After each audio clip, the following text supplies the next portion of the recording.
The following program is a production of Pioneer Public Television.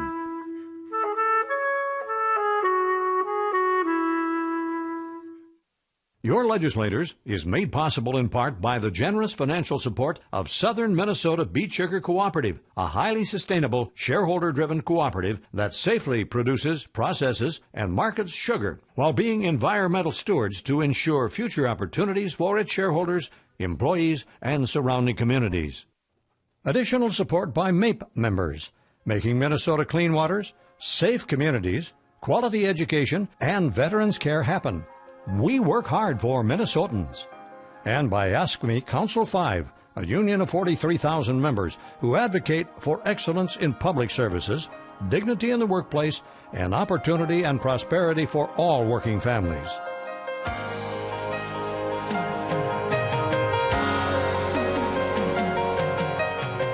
Live from St. Paul, we welcome you to another session of Your Legislators, a roundtable discussion featuring state lawmakers answering your questions and discussing important issues affecting the citizens of Minnesota.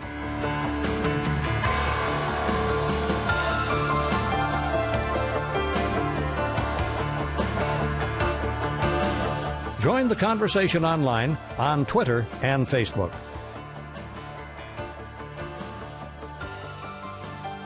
Now here's your moderator for tonight's program, Barry Anderson. Good evening and welcome to this week's version of Your Legislators. We're delighted that you have joined us on this fine spring day. I think the snow is over. I wouldn't guarantee it, but I think it's over. And we're going to have a lovely spring over the next month or two. But before we get to that, we're going to have an opportunity to discuss some public policy issues as we have a legislative session that is underway. We're going to have a distinguished panel of guests, which I'll introduce to you in a moment. I first want to express my appreciation to Jim Thoreen, who filled in so ably for me last week when day job took me outside of Minnesota for a few days. I was delighted to have him here, and I'm delighted to be back with you. This is your program, hence the catchy name, Your Legislators. So I invite you to call in with your questions or send them to us via fax, email, Facebook Live, and no doubt several other technological vehicles that I neither can understand nor explain, but which will appear on your television screen. We begin this week, as we do each week, by introducing our distinguished panel of guests, and as is often the case as we get closer to the end of the legislative session, our numbers shrink a little bit. We have room here for 4 legislators, 2 from the House, 2 from the Senate, 2 from each of the major political parties in Minnesota, but tonight we have 2 members from the House, and we may get 2 members from the Senate before the evening is out. But at least for the moment, they will ably carry the burden of discussing the important issues of the day. So the House is the better one anyway. So there you go. So we begin, as we do each week, with an opportunity to have our guests tell you a little bit about themselves. We begin from District 67A in St. Paul, Representative Tim Mahoney. Am I pronouncing that correctly? You are. The reason I ask that is there are some lawyers of my acquaintance who tell me that it's pronounced Mayonnaise. So yeah, they're wrong. They're wrong. Okay, this is good. This is good. Tell our viewers a little bit about yourselves, the committees you serve on, your background experience. Thank you. I serve on the Jobs, Energy, and Housing Committee, which is one of the, it's a finance and policy committee, so we do both. And that entails economic development, energy, whether we're doing wind power, or solar, or nuclear, or whatever, gas or coal. And we do housing. Minnesota every state has a housing need, and this is the committee that does that. Then I sit on the Ag Policy, and I sit on the Ag Finance Committee. And I sit on the Ag Policy Committee with Jeff. Okay. So tell our viewers a little bit about your background, how long you've been in the legislature, what your background was before you went into the legislature, things of that. Well, I'm ending my 20th year there, and I spent the last 30-plus years as a pipe fitter. I retired 5 years ago. Worked on big oil refineries, power plants, installing boilers in big industrial facilities, and father of 2 daughters, happily married. Just recently became a grandpa.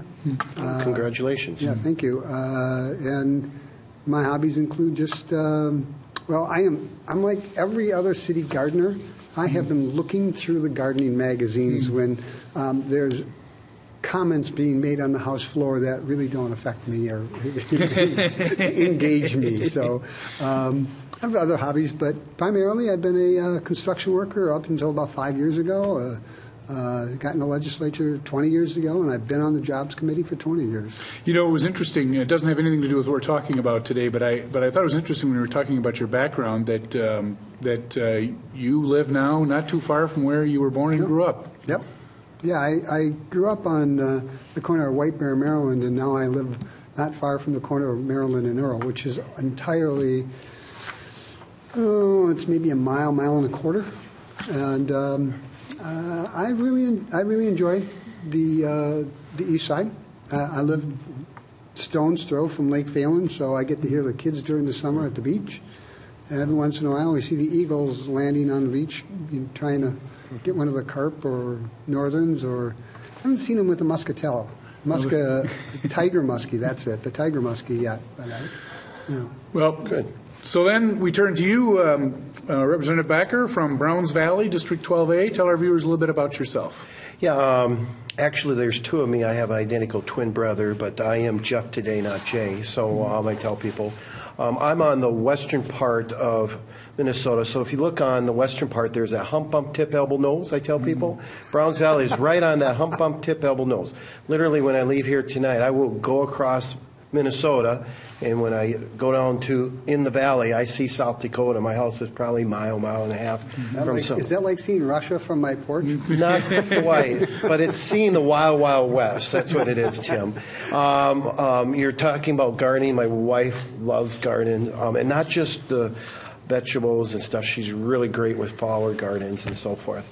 I serve with Tim on ag policy, and I also serve on environmental and natural resources, which is a policy finance committee, and then I serve on HHS, Health and Human Service Finance, so which is a very important part of our state budget, continuing to grow. So I serve on those there. What I don't do when I'm in St. Paul, I run a business, been doing that for 27 years, my twin brother and I, and wife and his wife, and 14 good employees. We sell go-karts, ATV, scooters at familygokarts.com, and then for people who like swimming pools, in-ground pools, rec items, saunas, we have familypoolfund.com. So that's what we do. I don't know if that was an economic plug. You're on jobs, Tim. Okay, you were on jobs. See, that's what we call in public television. That's not an advertising. That's like sponsorship or something. There you go. Yeah. So I bought the water. Okay? So there you go. So let me ask you: when were you first elected to the legislature? 2014, and unlike Tim, my district is geographically large. I cover all of Wilkin County, Traverse County, Big Stone County, Stevens, 8 townships in Pope, Grant, and 8 townships in Douglas County, so 105 townships. So Tim and I have different districts, but that's one of the beauty things down here is you really get to know good people across the state. We don't always agree. Sometimes we don't agree at all, but we do at times. You know, the other day we had one of the most conservative members of our caucus lining up with other members from the metro area. That was kind of like Daffy and Draz. It's like he walked down and go, geez, Draz and I are on the same path. We're voting together, so that was neat.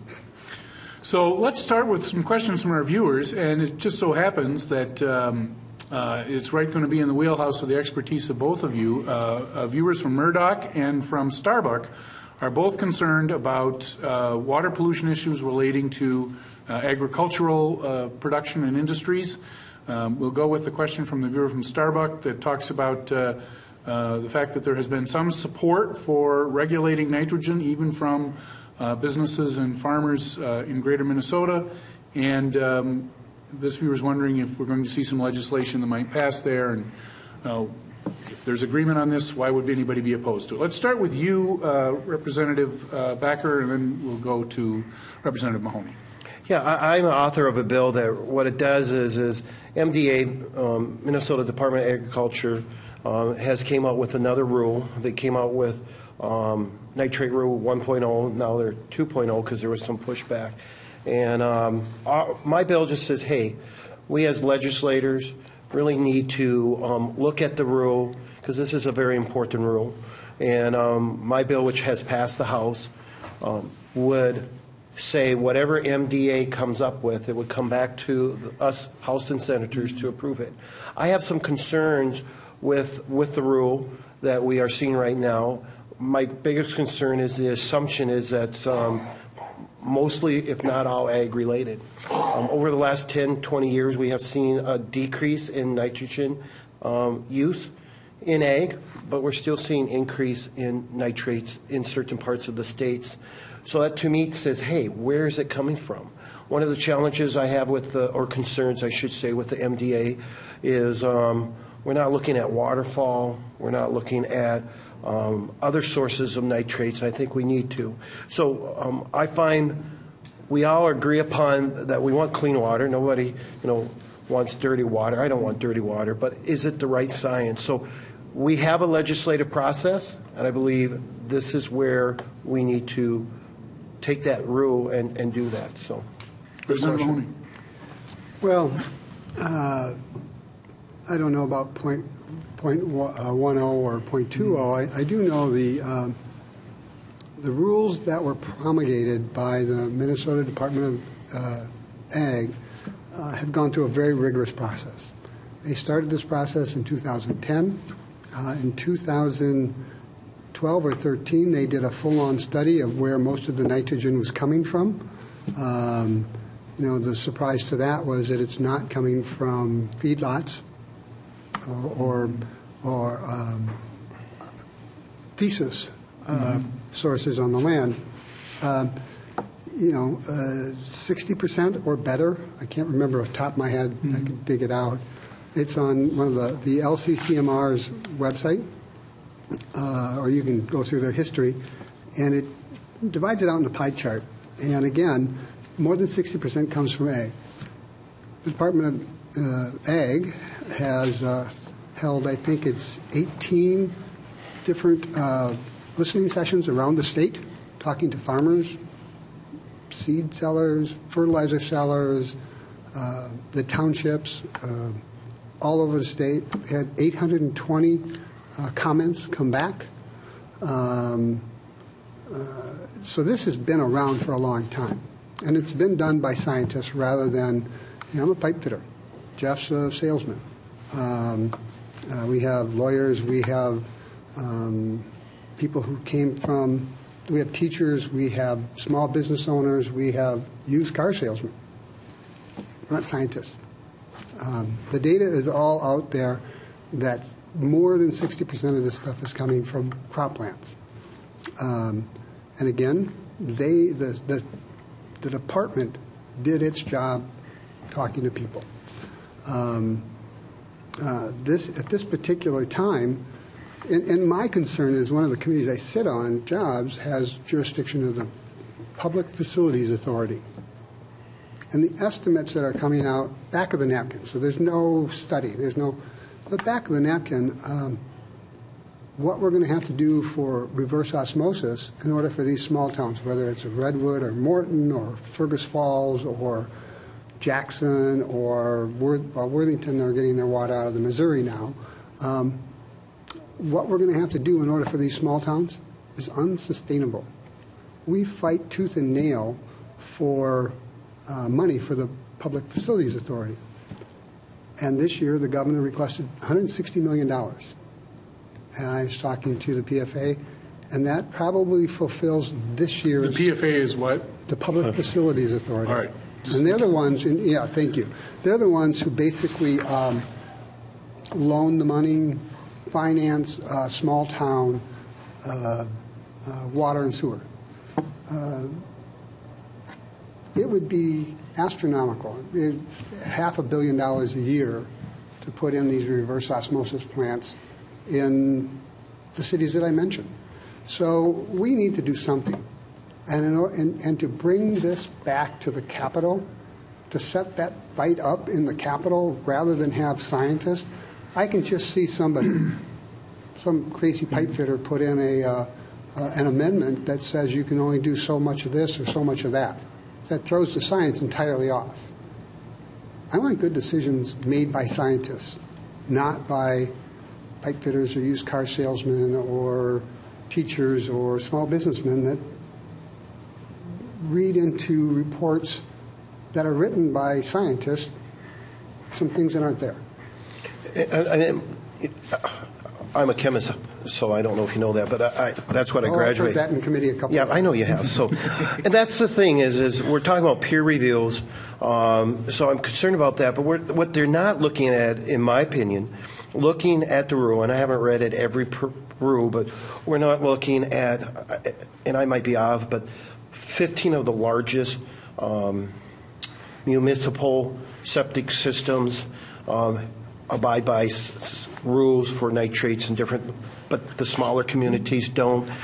We're not looking at that. We're not looking at waterfall.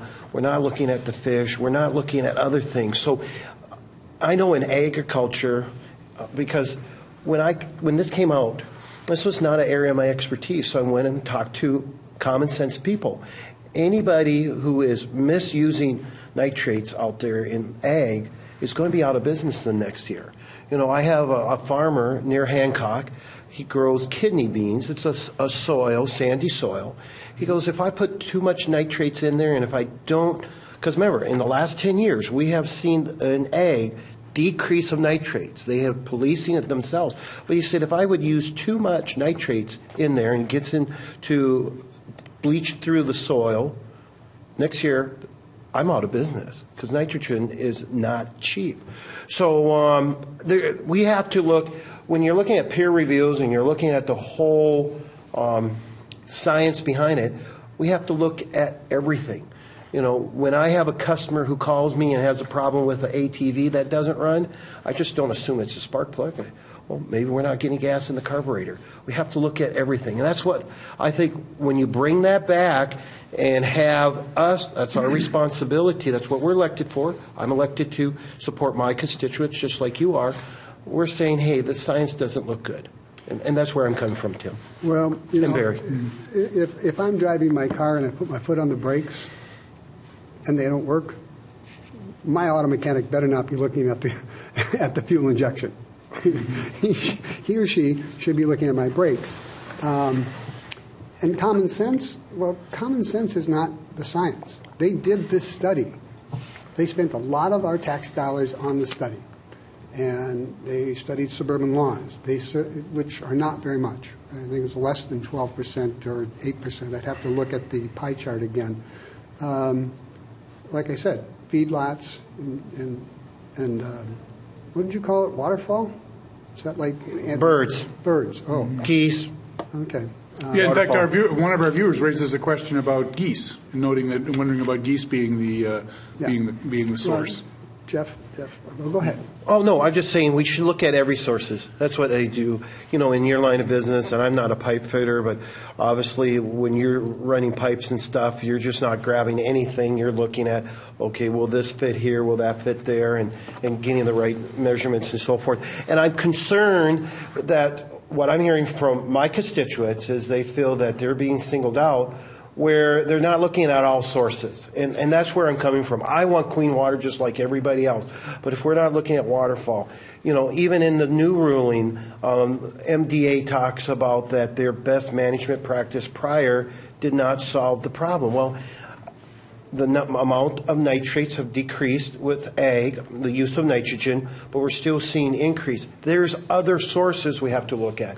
And that's why I think it's important for us as elected officials to go through this process, and that's where I stand. But again, Jeff, they did do the study.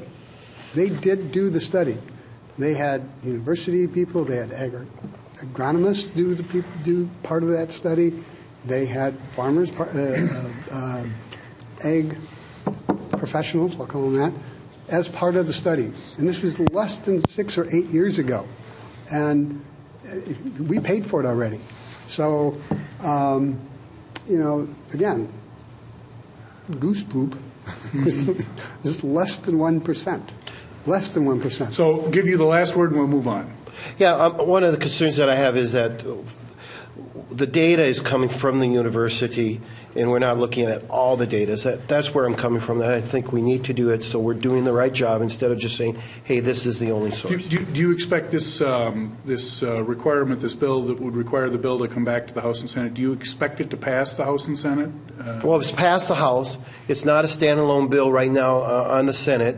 I suspect on both ag bills on both sides of the aisle, it will be in the omnibus bill, and I suspect, based on what the governor's saying, we'll see a veto. Yeah. That's something that he has said, and that's why we have this debate. That's part of the fun. Well, we shouldn't. Debate's fun, but we have real issues here, and on the Ag Committee, we didn't even talk about the tariffs that the president is putting on, which is certainly going to affect all the soybean and all the corn growers. And by the way, corn growers are in favor of what the governor and the Ag Department is doing. Farmers Union, in favor of it, because it sets this up so that they have a process to go through and have some guidance. So I'm really frustrated on the Ag Committee that we didn't look at bigger issues coming at us that are going to affect the way we're going to live our lives in greater Minnesota. If I had and I spent thousands, not thousands, but more than a few thousand miles in my car last year going out to the farmers. So I keep in touch with them. And what I found amazing is I called up one of the people he's a soybean farmer, and I said, how's it going? He goes, well, how'd you feel if you lost $4,000 between the time you went to sleep and the time you woke up? Because that's what that tariff has done to them. Now, the costs will come back up, but they're likely to go back down again with the way this is playing out. And we should have had hearings about what this is going to do and what we as a legislature could do to help our farmers, and we didn't do that. And I would professionally disagree. We had a hearing here, and one of the farmers from my district stated that the number one stress that they're facing right now is this current administration. We have seen rulemaking with ditch mowing. We've seen 2 weeks ago the certity of $500 per linear foot for the buffers. We've seen the nitrate rule. He goes, the number one thing when they wake up and go to bed, the number one stress is this current administration here in Minnesota. So that's what we addressed it, and we have to stand up for the people that feed the country. Greater Minnesota, rural America feeds the metro area. So we'll probably have a chance to come back to some ag-related issues. I do want to say that the governor very clearly, within minutes or hours of that particular, what he talked about, a linear penalty, said that's not what I meant. That's not going to happen, and it isn't. It was just a floated balloon, and some members got a little upset. So just so you know. It was a certitude, but that's anyway, okay. So we'll have a chance to come back to those issues before we're done. We have a viewer from Minneapolis who wants to talk about higher education, and he notes that there's been some action with respect to education in the legislature recently, and he wonders if there's going to be a tuition freeze. Should we start with you, Representative Mahoney? Absolutely not. The bill we passed tonight had $5 million in it. Not even $5 million. I think it had $5 million. $4 million going to, I still call it MnSCU, and $1 million going to Metropolitan University for cybersecurity. Flat out. Mm-hmm. Time and time again, the presidents, all the people have told the legislature that in order to keep a tuition freeze, they would have to do $1 million from the MnSCU system and $1 million for the University of Minnesota. And we put $5 million into cybersecurity. I agree, cybersecurity is really important for all the stuff that we do, but no, we're not going to have a tuition freeze, and I'm going to lay that in your side of the aisle, because we just did the higher ed bill tonight. Yeah. And we've done tuition freezes in the past, and this is traditionally just a bonding bill. So what's been happening over the years is we're doing more and more supplement budgets and so forth. I suspect, as you're well aware of, there will be negotiations with the Senate and the governor's office, and what we pass tonight will not look like what we're going to pass in May. So we will see what happens here. I've been a strong supporter of higher ed with the University of Minnesota and the district that I represent. So I suspect we could see something different later. Well, Time will tell. But cybersecurity, you know, as a business owner, and you know too, it's always easy to say, hey, we should do everything. But when you lead, you got to make those tough decisions. And I do not serve on the education committee, higher ed at all.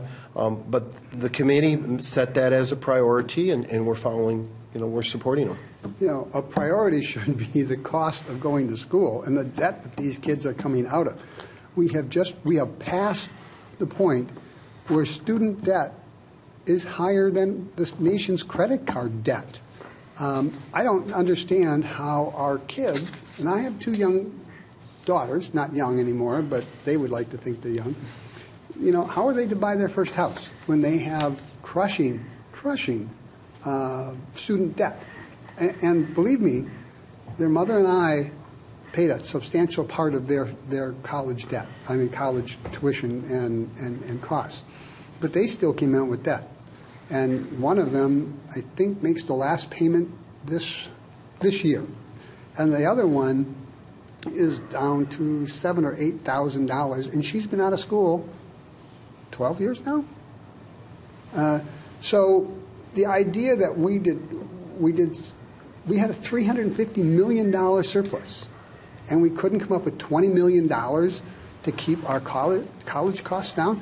That's what makes Minnesota different. We have more college graduates than most of the states in this nation. We are in the top 10.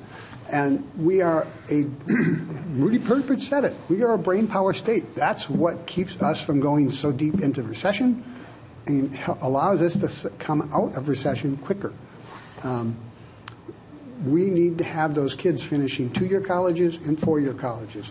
I wish we had, and one of the things Gene Pawlowski said tonight was that we should have tech schools back hooked up with our high schools, so that these kids coming out have an idea how to, an idea if they want to go run a CNC machine and make $30 an hour.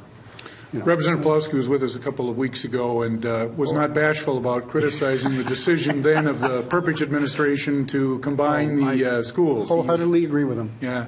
Any other thoughts on that? Well, as a business owner, we have to make tough decisions. The GOP side is a strong supporter of education, but instead of always going to the taxpayers and saying, hey, you got to keep tuition down, as a business owner, I haven't raised the prices of my units for years on some of them because I've looked at ways of cutting costs.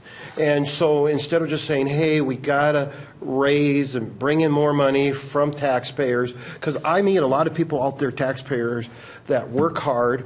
They're entrepreneurs, individual, they're nurses and so forth. And we have to find ways to bring education to what we're doing in business and so forth. So just to say, hey, $20 million here, $20 million here, $20 million here. But I didn't. I said $10 million for the Minsky system, $10 million for the university system. But what I'm talking about, Tim, is that we hear the same argument on the floor. It's only this. It's only this.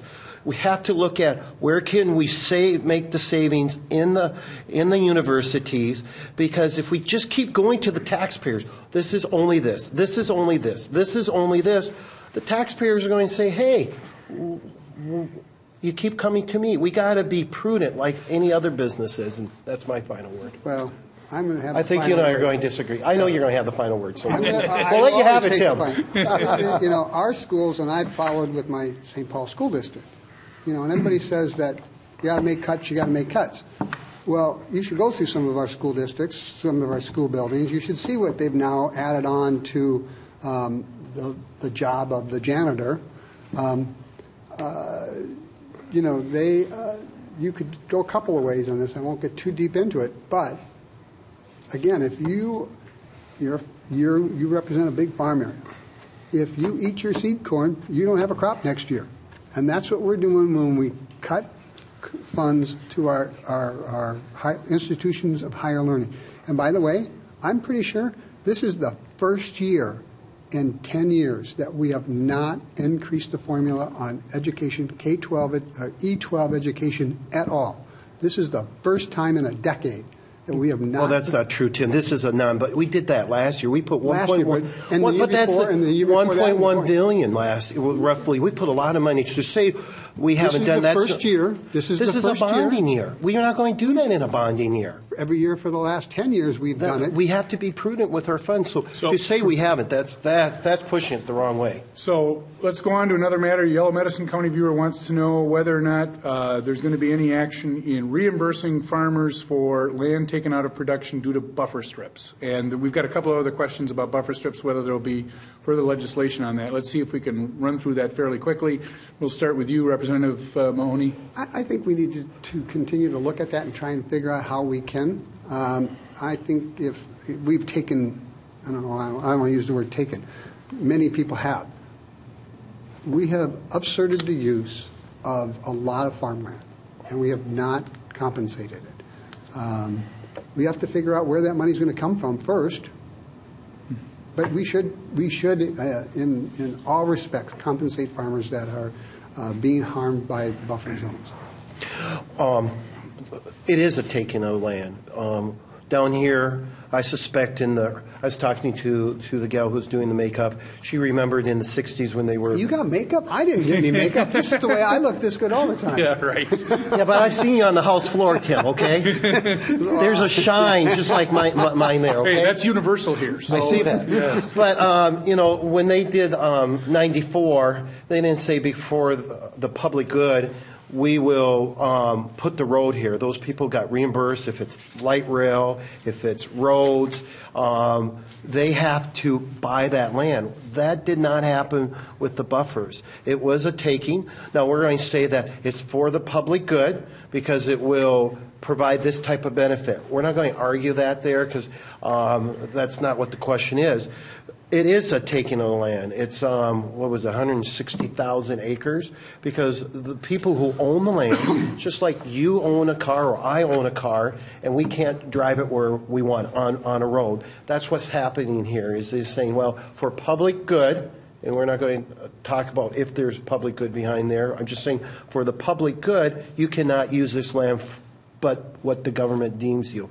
So it is taking of the land, and we do need to reimburse the landowners, because they are landowners, just like we reimburse landowners, purchase land for doing roads, for if we do light rail or other public good things. Just so you know, we already own almost all the land that this light rail did, but and you don't. And we really, purchased it. The state purchased it.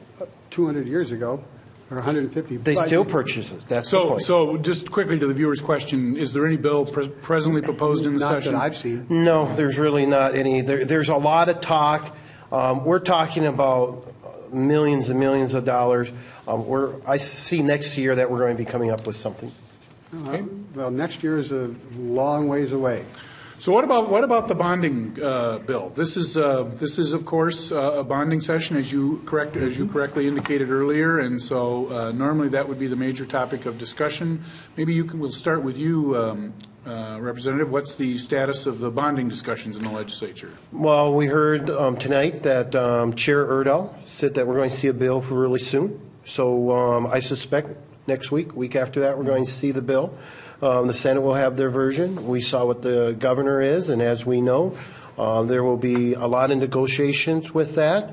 And we'll have, generally speaking, what I understand, since I've only been through one bonding bill that has passed, but the other ones that got vetoed or whatever, it's always done at the end, and we can debate why that is and stuff. But the fact is the House would probably be around, I'm guessing, $850 million. I'm guessing the Senate will be a little bit more. We know the governor's at 1.5. Somewhere in that, yeah. 1.315. Yeah, something like that. I suspect, we're going to be closer to $1 billion. Bonding, in my thing, is when we can use it for roads, bridges. Yes, education. We have buildings that we need to take care of. Like in University of Morris. HEPR funds, we have buildings that need to be taken care of. We need to invest in our structure that the state owns. So that makes sense because it is the state's credit card that we're using. So we want to be prudent on things that can give us long-term, like I've talked about there. So those are my 2 cents. My 2 cents, well, I'll start this. We'll give you 3 cents, Tim, okay? I'll take that. It's funny you said 3 because our bonding capacity almost every year is $3 billion. That's what the real estate agents said to you when you're coming up. How much can I afford? They always say, oh, you can do 200,000 or $500,000. So we always. And usually people who follow that advice find themselves in a little bit of trouble. Yes. So, but we could certainly go above $1 billion because we have $1 billion worth of backlog in our state parks, at our university, another $1 billion at our universities, a serious backlog in our roads and bridges, and we do in the bonding bill typically do 100 to 125 million for bridges. And that's an important piece because we all know what can happen if we don't take care of our bridges. The prospect, Jeff's in the majority. I would suspect he's not far from the number in the House. Probably not. I would have guessed about the same, 850. I've seen them at 650. Yes. That one failed. I would suspect, I should say, that the Senate will be a little higher. I hope. And I want to correct you, Jeff. We have not always done the bonding bill, the last bill of the night. We pretty often, Ron, any number of bonding chairs have had theirs done 2 weeks before the end of session, 3 weeks before the end of session, because that's really important because it's a bill that you need to read. You need to actually see it rather than have it handed to me from somebody coming out of a room with four So when is the end of session this year? Is it May 20th? 21st. May 21st. So if the bill comes out next week, I don't think we can pass anything on the 21st, though. I think Right. that's- No, it's because that's our, no, we have to have it at midnight of Sunday. And, I think we're going to see a lot of transportation. Also, the House side is taking $100 million, $101 million of general money and also investing in roads, because one of the things I heard out on the campaign trail and still hear is we need to invest in our roads and our bridges. So we're going to see that type of investment from the bonding. But we also took $101 million because we have that surplus and everybody, 98% we're not spending of on people. higher education. We are spending 98% of all individuals use roads and bridges, and that's been a priority. Well, That people makes use sense. smart people. I mean, we have to fix the roof on the house before we fix the bathroom toilet. So if it's You raining. talked to your wife about that. I did. She does not like it if the rain's coming through the roof. We had a problem with the chimney, and that baby got fixed right away. So if I understand the timing here, there's a good possibility that you're suggesting there's a good possibility that there will be a bill on the House side next week, which would put us about 2 to 3 weeks outside in advance. I'm guessing that. In advance of the end of the session, and then the process in the Senate and the governor's negotiations with the governor will then begin. So Yeah. Yeah, And my hope is that it doesn't come at 10 minutes to midnight and we're supposed to vote on it, because that's happened. Yeah, That's and happened just that's what recently. I agree. We want to get that out. That's why I'm hopeful for that, Yeah. because it's good for the state, and we have to have more than just the 68 votes. So we have to have what I would refer to as supermajority. So it is a bipartisan bill. So frequently, I get questions, this program gets questions from viewers, and I try to keep up on what's going on at the legislature, but often there are questions about matters I'm not necessarily up to speed on, but I'm going to ask them anyway. We have a question from a viewer. We may not be up to speed either, Well, this Barry, is, okay? this is a way of setting it up so that if you're not, we're all fine with Right. that. But we have a viewer who wants to ask about a border-to-border trail, talking about a bill dealing with that topic. That we have a viewer from Long Lost Lake that also wants to talk about that. Do either one of you have information to share with us on this topic? No, we didn't hear anything in environmental and natural resources at all. I would think it would go through that committee. It would go through that committee. I read something about it in one of the, Jeff and I get 100 reports a day. And I read about it in one of the reports that I read. but I can't give you a solid answer. So we'll tell our viewers, check with your legislator, and maybe next week's LEP panel will know a little bit more about And that. you know, that is something very good, Barry, is because there's times that I get an email, I get calls, I have no idea. We have a wonderful House staff, partisan, nonpartisan, that really makes us look better than what we are. And that person, humble yourself. No. But no, they know so much more. We have great research and so forth. I like scientists. Well, there are lawyers too, Tim. There's a few lawyers, and I bet There are more lawyers than Yep, there you scientists. go. So, but I would encourage the viewer to contact their legislator, and they can do some research on it. So we have a question from a viewer about the licensing issues. We've had some concern about licensing issues dealing with assisted living facilities and concerns about mistreatment of residents in nursing home and assisted living facilities. And the viewer's wondering if there's any legislation moving on that topic. We'll start with you, Representative. Yeah, there is stuff that's moving through. Deb Q has really been a good champion of that. And that is really have been a nonpartisan issue.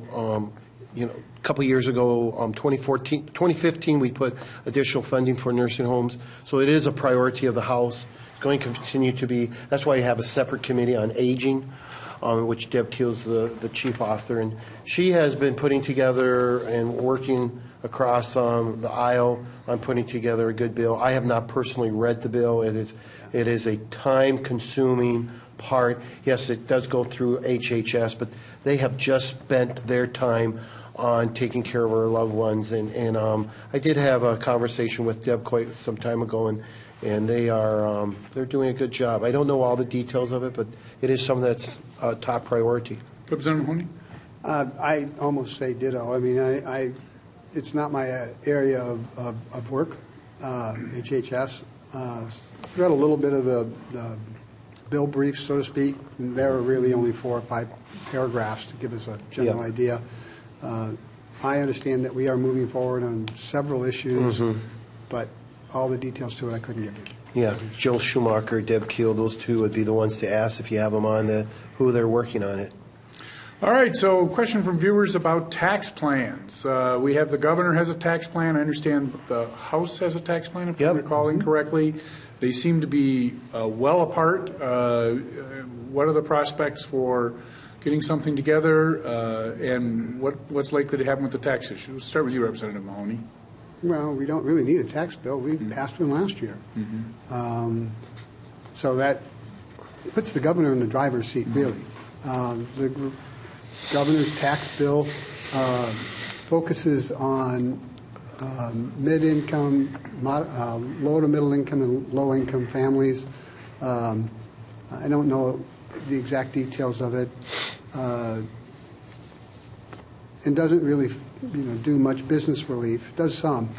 The Republican, tax bill at this point, having read the more than 4 paragraphs of tax policy, which is enough. It's the kind of stuff you read when you're trying to go to sleep. Well, simply put, for every dollar a low and moderate and middle income family gets, a corporation gets 2.5. So at this point, that tax bill is not going anywhere with the governor. Taxes? I must read a different tax bill, and I'm next to Chair Davis. Chair Davis is so concerned about the average Minnesotans, people like Tim and I who work, entrepreneurs, small business owners, laborers, and so forth. We have to do something. I think it looks worse on the governor if he doesn't do something. And I know Chair Davis is working hard on putting together a bill that's a win-win for everybody. And this notion that it's only big corporations, that's not how Greg is. And the committee has worked really hard. So I was having a talk with one of the CAs and this morning, actually, and he said, you know what, there are things that he is not putting in because he knows the governor will not support it because he's trying to create a win-win situation. Understand, we got to always remember whose money this is. This is hard-working Minnesotans. Yeah. And it is our responsibility to we saw the changes at the federal level. Now it's our responsibility to do something. And I think Governor gets the black eye if we don't do anything. To say that we had a tax bill last year, well, yes, we had a tax bill. We also had a huge change in tax law. And we owe it to the taxpayers to give them the money that they deserve. Is These this are the hard tax work. conformity piece? Yeah, tax conformity fees. And I agree with Tim. It's very detailed. It's very technical. But it's helping. I wish that figure's almost at the 20,000.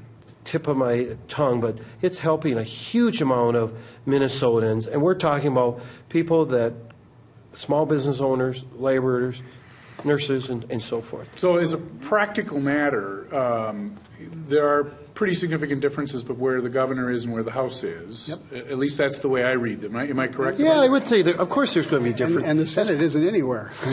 Yeah.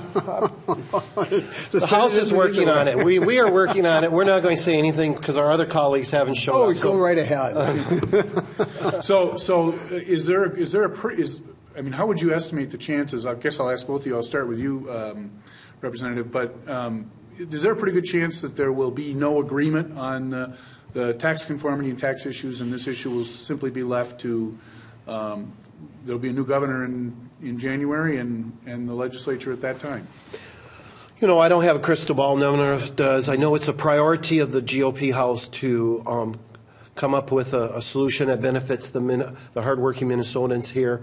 That's what we're working on. Our chair has been working hard, and I think we could come up. Again, I think it makes the governor look bad not doing something because we are working hard to create a win-win situation. We'll have to see what happens. What do you think, Representative? Well, I don't know that it makes the governor look bad when he protects the Minnesota taxpayers from giving more money to corporations than them back to the taxpayers themselves. So I'm not, because too many of our, no, I won't go there. This is always a nice, friendly chat, so I don't want to get too off the deep end. Well, we can arm wrestle. We can start an arm wrestle right now, Tim. After 5 years of retirement, I don't have the muscles that I used to have. Again, the governor won't look bad if he protects his fiscal legacy. We came in, Tim Pawlenty left us with a $6.5 billion shortfall. We came in, we took hard votes to put a tax on 64,000 people. We paid that off. We have a structurally sound and fiscally sound budget today. And every indication is the tax bills, the conversation about the tax bill. Again, we haven't seen the tax bill. I know I haven't looked at that one.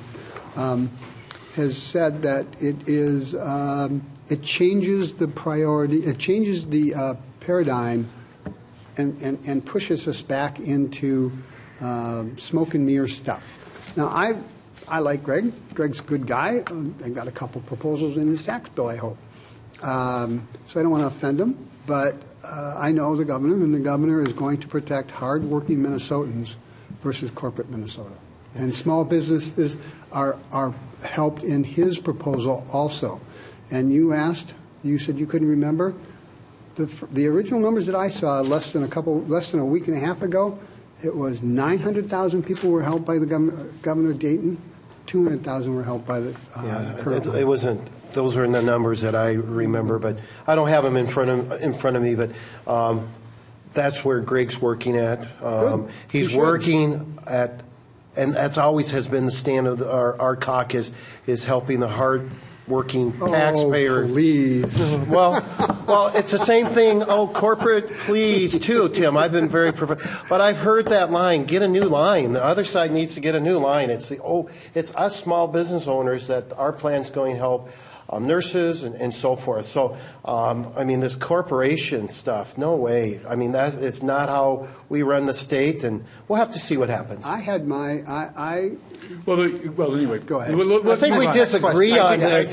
I think we have, there's this ongoing discussion about corporations and individuals and, who ultimately pays corporate taxes. But I think we'll leave that topic for another time. I think the conclusion that I'm drawing from this exchange is the Senate doesn't have anything. The Senate doesn't have anything, and the conclusion I'm drawing is that if there is a deal on this topic, it's going to be one of the last-minute things that comes out of this session. Could be. Time will tell. Very likely. All right, so let's move on. We had our conversation earlier about water and concerns about water sparked a viewer from Donnelly to address a question about any chance the legislature might consider providing help to clean up private wells. This viewer notes that on their farm, their well water has too much arsenic, and that other neighbors in the Donnelly area have similar issues. So I'll turn to you, Representative. Yeah, I'm not aware of anything that is there. Normally, a program like this, of course, would be in the full legislative session when you start talking about sort of new programs and so forth. But in any event, I thought it was interesting because it tacks on to what we discussed earlier. Yeah. Well, and it's part of the district I represent, Donnelly. So I mean, it would invite the constituent to let us know so we can research, and possibly next session we can work on it. But I am not aware of anything at all. Period. Not even a bill that's been proposed.